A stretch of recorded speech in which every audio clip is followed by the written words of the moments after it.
قوة إلا بالله العلي العظيم.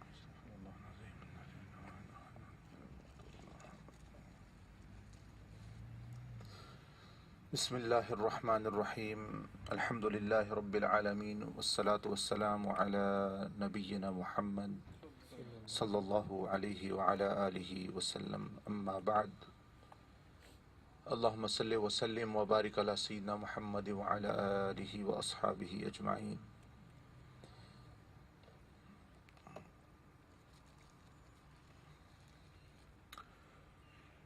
لوگ اکثر یہ سنتے رہتے ہیں کہ موت کو یاد کرنا چاہیے، اور موت کو یاد کیسے کرنا چاہیے، کہ اس کے بارے میں بھی کسی نے سوال کیا ہوا تھا کہ کس طرح ہم موت کو یاد رکھیں اور یاد کریں. تو اس کے متعلق نبی علیہ الصلوۃ والسلام نے ایک حدیث میں ارشاد فرمایا، جس کو امام حاکم نے روایت فرمایا، کہ فرمایا کہ حضرت ابو ذر غفاری رضی اللہ تعالیٰ عنہ سے روایت کہ نبی صلی اللہ علیہ وسلم نے فرماتے کہ مجھے یہ ارشاد فرمایا کہ زور القبور تذکروا بها الآخرہ، قبروں کی زیارت کیا کرو، ان کے ذریعے تم آخرت کو یاد رکھو گے. تو مطلب یہ کہ ہر مقصد کو پانے کے کچھ ذریعے ہوتے ہیں، بغیر ذریعے کے عام طور پر وہ مقصد نہیں پایا جا سکتا. مثلا کھانا، بھوک لگی ہے تو ذریعہ ہے کھانا کھانا، اندھیرا ہے ذریعہ ہے بلب جلانا، روشنی. تو جب موت کو یاد کرنے کا حکم ہے تو آپ علیہ السلام نے اس کا طریقے اور ذریعے بھی بیان فرمائے. تو اس میں سے ایک یہ ہے، فرمایا قبروں کی زیارت کیا کرو، ان کے ذریعے تم آخرت کو یاد رکھو گے. گائے بگائے، زیادہ نہیں تو ہفتے میں ایک مرتبہ جو بندہ قبرستان میں آئے، سیر تفریح کے لیے نہیں آئے، جو نبی صلی اللہ علیہ وسلم نے فرمایا بھی آخرت کو یاد رکھنے کے لیے آئے. اگر سیر تفریح کے لیے آئے گا تو اس کو وہی فائدہ ہوگا. نبی صلی اللہ علیہ وسلم نے ایک حدیث میں ارشاد فرمایا، جو کوئی جس مقصد کے لیے ہجرت کرے گا اس کی ہجرت اسی کے لیے ہے. جس نے جس نیت سے ہجرت کی اس کا جو ہے وہ عمل اصل میں وہی اس کو حاصل ہوگا جو اس نے نیت کی ہے. اگر اللہ کے لیے ارادہ ہے تو پھر جو ہے اس کو اجر ملے گا. اگر وہ کام مثلا فرمایا مکہ سے مدینہ بندہ ہجرت کر رہا ہے، لیکن کسی عورت سے شادی کرنا مقصد ہے، اور ساتھ چلو یہ بھی کام ہو جائے گا، تو وہ اصل پھر اس کو وہی ملے گا جو اس کے لیے وہ آ رہا ہے، وہ اجر و ثواب نہیں. اس طرح جو لوگ حرمین شریفین، مکہ شریف، مدینہ شریف جاتے ہیں، آج بھی ہجرت کرتے ہیں اس طرف جانے کے لیے، تو جس نیت کے ساتھ جائیں گے وہی کچھ ملے گا. اگر آپ کاروبار کے لیے جا رہے ہیں تو پھر وہ کاروباری کا متعلق ہوگی. تو جیسے اگر کوئی بندہ گروپ لے کے جاتا ہے تو اگر اس کی نیت گروپ لے کے جانے کی کاروبار ہے تو اس کو وہی کچھ ملے گا، وہ اجر و ثواب نہیں جو ایک دوسرے بندے کو ملے گا جو خالص اللہ کی رضا کے لیے جا رہا ہے. یا پھر وہ اپنی نیت وہ جو ہے وہ درست کر لے. تو اس میں بھی جو قبرستان میں آنا ہے، اگر رواجی طور پر دوسرے جا رہے ہیں میں بھی چلا جاؤں، کوئی دیکھ آئیں، دوسروں کے لیے صرف دعا کر آئیں، تو اس سے بھی جو ہے وہ مقصد نہیں حاصل ہوگا جس کو نبی صلی اللہ علیہ وسلم ارشاد فرما رہے ہیں کہ مقصد یہ ہو کہ آخرت کو یاد رکھنا، اپنی موت کو یاد کرو. ایک بہت بڑے بزرگ گزرے ہیں،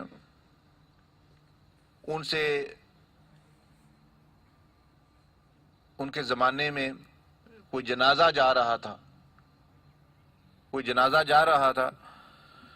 تو اب جنازہ جا رہا ہوتا ہے تو بہت سارے لوگ رستے میں کھڑے ہوتے ہیں، ان کو نہیں بھی پتا ہوتا یہ کس کا جنازہ ہے. تو لوگ تجسس بھائی کون ہے، فوت ہو گیا، کس کا جنازہ ہے. تو ایک بندہ تھا، وہ اس نے یہ بزرگ بھی ساتھ تھے، تو اس کو نہیں پتا یہ بزرگ ہستی ہے. اس نے ان سے پوچھا کہ یہ کس کا جنازہ ہے، یہ کس کا جنازہ ہے؟ انہوں نے فرمایا کہ یہ میت کون ہے؟ انہوں نے فرمایا کہ یہ تم ہو، یہ تیرا جنازہ ہے۔ تم جو پوچھ رہے کس کا ہے، یہ تیرا جنازہ ہے، تم سمجھو یہ تیرا ہی جنازہ ہے۔ تم نے سنا نہیں؟ آپ نے فرمایا، اللہ نے قرآن جی فرمایا انکا میت، کہ تم بھی میت ہو، وانہم میتون، اور سب مرنے والے، تم بھی مرنے والے ہو، یہ بھی مرنے والے ہیں۔ تو وہ انہوں نے اس کے فرمایا کہ یا رسول اللہ پاک ہمیں یہ فرما رہا ہے انکا، میں تمہیں اس پر آیت کو انتباہ کیا کہ تم نے سنا نہیں یہ آیت، اور یہ تمہارا تم اپنے آپ کو سمجھو۔ اور جو ہی یہ بندہ سمجھتا یہ تو دوسرے کے ساتھ ہو رہا ہے، بس وہ غفلت کا شکار ہو جاتا ہے، اس کو اپنی موت کا، اپنی آخرت اور اپنا مرنا وہ ذہن میں ہی نہیں رہتا، وہ دوسرا مر ہے۔ اسی طرح جب بیانات ہوتے ہیں، کسی کے گناہ کا بیان ہے، نیکی کا بیان، فوراً ہمارا ذہن دوسرے لوگوں کی، ہاں میرا پڑوسی ایسے کرتا ہے، ہاں فلاں رشتہ دار ایسے کرتا ہے، ہاں فلاں بندہ ایسے کرتا ہے۔ تو ایسے بندے کو ہدایت نہیں ملتی، جو علم آ تو رہا ہے لیکن وہ ادھر ادھر بھیج رہا ہے علم کو۔ اس کو فائدہ تب ہوگا جب وہ اس علم کو اپنے دل کی طرف لائے گا کہ یہ میرے لیے کہا جائے، تب اس بندے کو فائدہ ہے۔ کھانا پانی روز آ رہا ہے، کبھی اس پڑوسی کو بھیج دیا، کبھی اس فرینڈ کو بھیج دیا، تو وہ بندہ کیا کھائے گا؟ اس کا جسم میں کیا چیز جائے گی؟ وہ تو کمزوری آ جائے گی، بھوکا ہوگا، کیونکہ وہ کھانا ادھر ادھر بھیج رہا ہے۔ اس طرح علم بھی کھانا ہوتا ہے، علم بھی کھانا ہوتا ہے، وہ آپ کی طرف آتا ہے۔ اگر آپ اس کو سوچیں گے یہ دوسرے کے لیے ہے، تو دوسرا بہت ہاں اس میں یہ عیب پایا جاتا ہے، اس میں یہ برائی پائی جاتی ہے، یہ ہے وہ ہے، تو وہ پھر علم سمجھے وہ اس طرف چلا گیا، اس کا فائدہ ادھر چلا گیا۔ آپ تک تب ہوگا جب آپ اس کو اپنے اندر دل میں لانے کی کوشش کریں۔ تو اسی طرح مسجد میں، یہ قبرستان میں آنے کے لیے نیت درست کرنا کہ میں اپنی آخرت، میں سمجھوں میں ہوں ان کی جگہ پڑا ہوا، یہ میں میت ہوں، مردوں میں شمار کریں، لیکن کیا بات ہے کہ بندہ تو اپنے آپ کو زندہ دیکھ رہا ہے، بندہ تو سمجھ رہا ہے میں تو باہر کھڑا ہوں، پھر وہ کیسے اپنے آپ کو مردہ سمجھے؟ بندہ تو کہے گا میں تو باہر ہوں، میں کیسے مردہ ہو گیا ہوں؟ تو بات یہ ہے وہ اپنے آپ کو مرا ہوا سمجھے، اس لیے کہ اس نے مرنا ہی ہے۔ تو اب جو وہ زندہ اپنے آپ کو دیکھ رہا ہے، تو یہ سمجھے مجھے اللہ نے ایک اور موقع دیا ہوا ہے دوبارہ آنے کا، مجھے ایک اور موقع ملا ہے کہ تم عمل کر لو، یہ میں ادھار لے کے آیا ہوں، ویسے بھی ادھار ہے انسان، یہ زندگی ادھار پہ لے کے آیا ہوں۔ وہ سمجھے مجھے اپنے آپ کو مردہ شمار کرو، کیونکہ وہ تو حقیقت ہے، مرنا تو ہے ہی، اس میں کوئی شک نہیں، لیکن اب جو زندہ ہو سمجھو مجھے ایک موقع اللہ نے دے دیا، اور کچھ مہینے دے دیے، کچھ سال دے دیے، تو اس میں کر لو جو کچھ کرنا ہے۔ تو فرمایا کہ قبر کی زیارت کیا کرو، ان کے ذریعے سے تم آخرت کو یاد رکھو گے، اور مردوں کو نہلایا کرو، اس لیے کہ بے جان جسم میں غور و فکر بجائے خود ایک مؤثر نصیحت ہے۔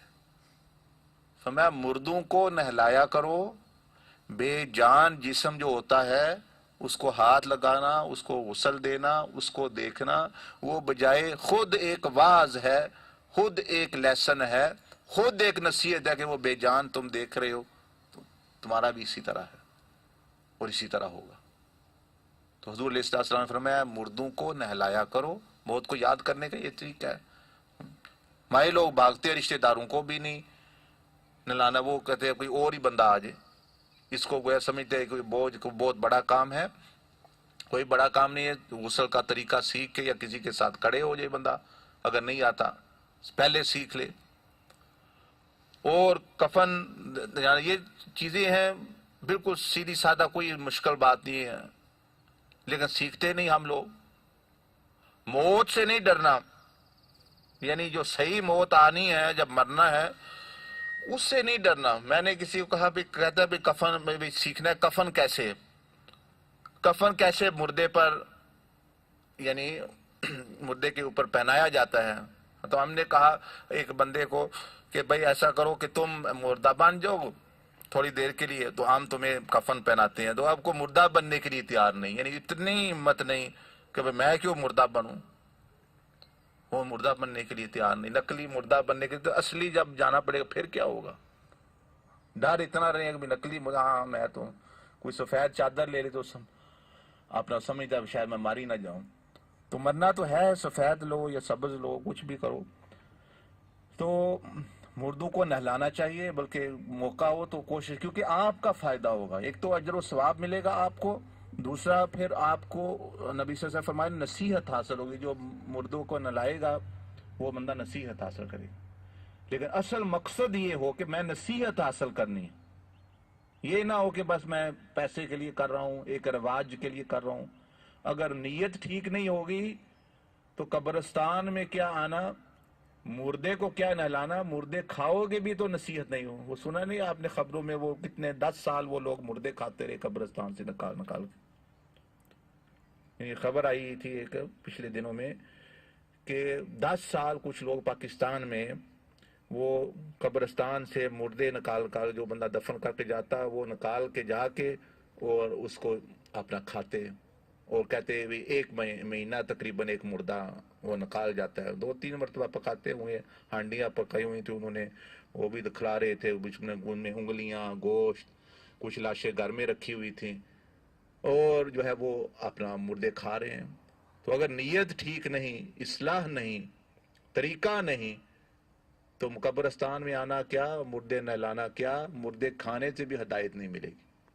اب وہ ڈٹے ہوئے ہیں، الٹا وہ مطلب یعنی اتنی غفلت کا شکار ہے کہ مردے لوگوں کے یعنی ایک قسم کے ان کے کفن اور ان کے جو ہے جسم جو ہے وہ چیر چیر کے یعنی گائے بکری کی طرح وہ اپنا پکا کے اپنا کھا رہے ہیں، بچوں کو کھا رہے ہیں، بلکہ وہ کہتے ہیں بچے جو ہیں ان کی ہڈی نرم ہوتی ہے، یعنی اس طرف ان کی، کیونکہ ان کا مقصد کھانا ہے، تو اب ان کو کوئی موت، کوئی آخرت، کوئی قیامت یاد نہیں، بلکہ ان کو اب مردہ جو ہے، یہ بچہ جو ہے اس کی ہڈی نرم ہے، گوشت اچھا، جس طرح کھائے تو یہ ہماری ہانڈی بہت اچھی پکے گی۔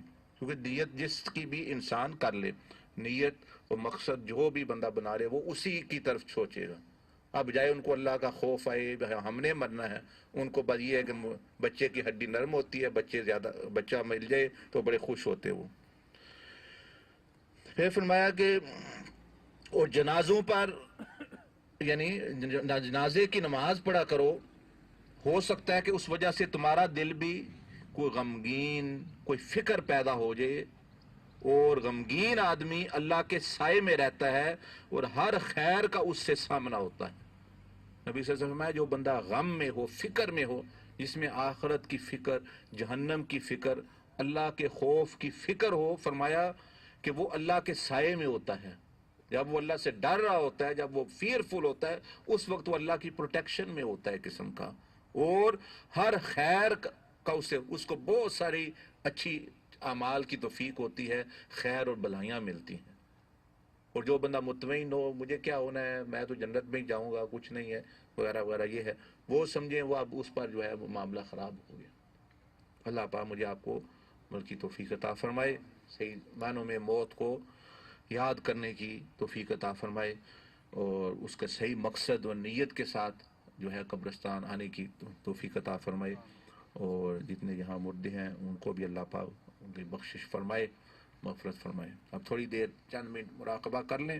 مراقبے کا یہی مطلب ہے اپنے آپ کو مردہ سمجھو، سارا منظر اپنے سمجھ لاؤ، اس طرح اسرائیل آئیں گے علیہ السلام، اور میری موت ہوگی، میری روح نکلے گی، پھر جو ہے قبر میں جاؤں گا میں، پھر مجھ سے سوال جواب ہوں گے، اور کاش کہ مجھے دوبارہ موقع مل سکے، تو اب میں جو آنکھیں کھولوں گا تو یہ میرے لیے ایک سیکنڈ چانس ہے، اور پھر گھر جا کے پھر کوشش کرے اس یاد کو یاد رکھے، 1-2 دن، 4 دن، 6 دن اس کا اثر رہے۔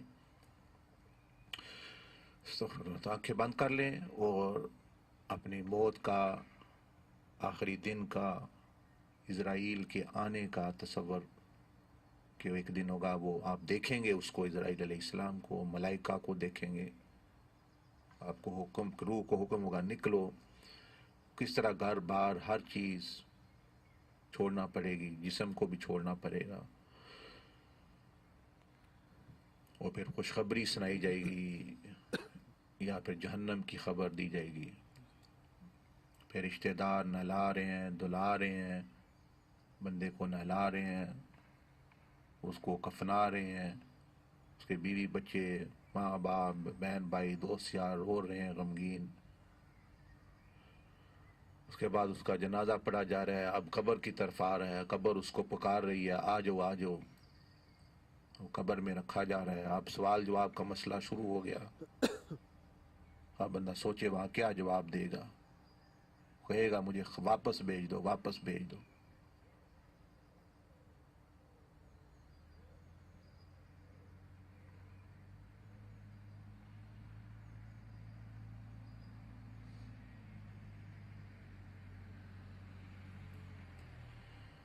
کتنا خوش قسمت وہ انسان اگر ہو سکتا ہے کہ اس کو واپس بھیج دیا جائے. تو بندہ سوچے کہ اب میں جو واپس دنیا کی طرف آ رہا ہوں یہ مجھے واپس دوبارہ بھیجا جا رہا ہے. دعا کا الحمدللہ رب العالمین الرحمن الرحیم مالک یوم الدین ایاک نعبد و ایاک نستعین اهدنا الصراط المستقیم صراط الذین انعمت علیہم غیر المغضوب علیہم ولا الضالین آمین. بسم اللہ الرحمن الرحیم قل هو اللہ احد اللہ الصمد لم یلد ولم یولد ولم یکن له بسم اللہ الرحمن الرحیم قل هو اللہ احد اللہ الصمد لم یلد ولم یولد ولم یکن له کفوا احد. بسم اللہ الرحمن الرحیم قل هو اللہ احد اللہ الصمد لم یلد ولم یولد ولم یکن له کفوا احد. اللہم صلی وسلم وبارک علی سیدنا محمد وعلی آلہ وصحبہ اجمعین. یا رب العالمین ہمیں اپنی موت کی فکر عطا فرما، آخرت کی فکر عطا فرما. یا رب الموت کی تیاری کی توفیق عطا فرما. یا اللہ غفلت کے پردے ہمارے دلوں سے ہٹا دے، دنیا کی حقیقت ہم پر کھول دے، آخرت کی حقیقت ہم پر کھول دے. یا رب العالمین یا ارحم الراحمین اپنے ملاقات کے دن کو یاد کرنے کی توفیق عطا فرما. یا رب العالمین یہ سورۃ الفاتحہ کل شریف اور جو نصیحت کی بات کی سنی اپنی بارگاہ میں قبول و منظور فرما، اور اس کی برکت سے یا رب العالمین یا ارحم الراحمین یہ جو مردگان یہاں دفن ہے یا اللہ خاص طور پر جن کو ہم لوگ جانتے ہیں سب کے یا اللہ اس کا ثواب پہنچا، ان کی بخشش فرما، مغفرت فرما. اور جتنے بھی مسلمان قبرستان میں دفن ہیں سب کو اس کا حصہ عطا فرما، بلکہ جمیع پوری امت میں مسلمان میں جہاں جہاں لوگ دفن ہیں مسلمان جنات ہوں انسان ہوں سب کی بخشش مغفرت فرما. یا ارحم الراحمین یا مالک یوم الدین. دوسرے دنوں میں بھی دوسری وقتوں میں بھی جب خاص طور پر گناہ کا جوش ہو، شیطان اور خواہشات جو ہے وہ پرجوش ہوں، اس وقت ہمیں موت کی یاد، موت کی فکر اپنی یاد عطا فرما تاکہ ہم بچ سکیں. یا رب العالمین تو ہماری مدد فرمائے گا تو ہم پر کوئی غالب نہیں آ سکتا. یا ارحم الراحمین جو تو نے طاقت دی ہوئی ہے، قوت ارادی، جو علم عطا فرمایا یا اللہ اس کو استعمال کرنے کی، نافع بنانے کی، نفع مند بنانے کی توفیق عطا فرما. تمام اہل شہر کو ہدایت نصیب فرما، ہماری اولادوں کو ہدایت نصیب فرما، اور ہمارے بڑوں بزرگوں کو یا رب العالمین نیکی کی زندگی اور لمبی عمریں عطا فرما، اور سب کی بخشش اور مغفرت فرما. وصلی اللہ علی النبی الامہ وعلی آلہ وصحبہ وسلم تسلیما. آمین برحمتک.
ابو بکر